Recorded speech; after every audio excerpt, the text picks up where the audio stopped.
Dr. Martin Luther King, Jr. Every year on the third Monday in January, Americans celebrate Martin Luther King, Jr. Day. On this day, they honor the life and work of Dr. Martin Luther King, Jr.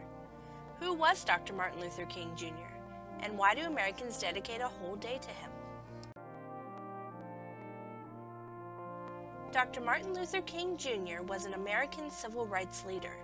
He was a great man who worked extremely hard to achieve equality and justice for all Americans, no matter their race. However, the majority of his work was focused on seeking equality for African Americans. Dr. Martin Luther King Jr. was born on January 15, 1929, in Atlanta, Georgia.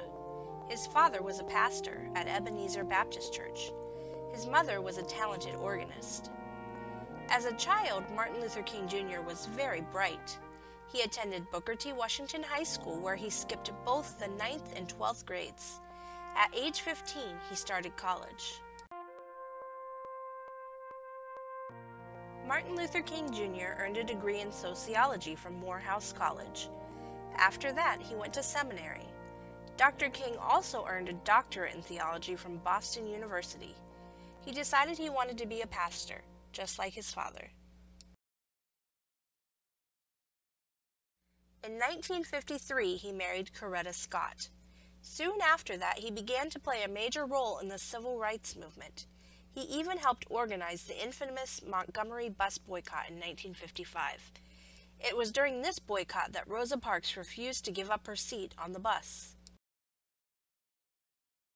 One thing that set Dr. Martin Luther King Jr. apart from other civil rights leaders at the time was his focus on nonviolence. He did not believe in using fighting and other forms of violence to solve problems. Instead, he held marches, gave speeches, and participated in civil protests.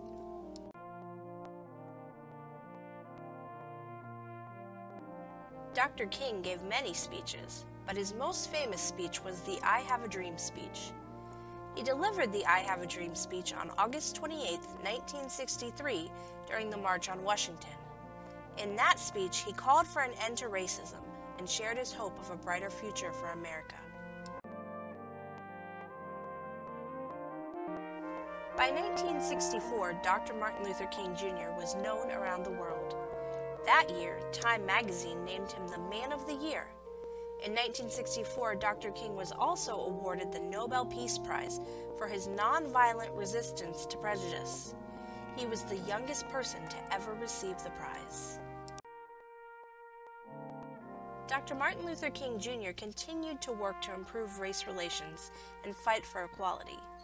However, there were many people who did not like Dr. King. One of those people was James Earl Ray. On April 4, 1968, just one day after giving his I've Been to the Mountaintop speech, Martin Luther King Jr. was assassinated by James Earl Ray. Today, Dr. Martin Luther King Jr.'s legacy lives on through his family, friends, and people all around the world. Martin Luther King Jr. Day is a time to reflect back on the life of Dr. King and remain focused on continuing the work he began.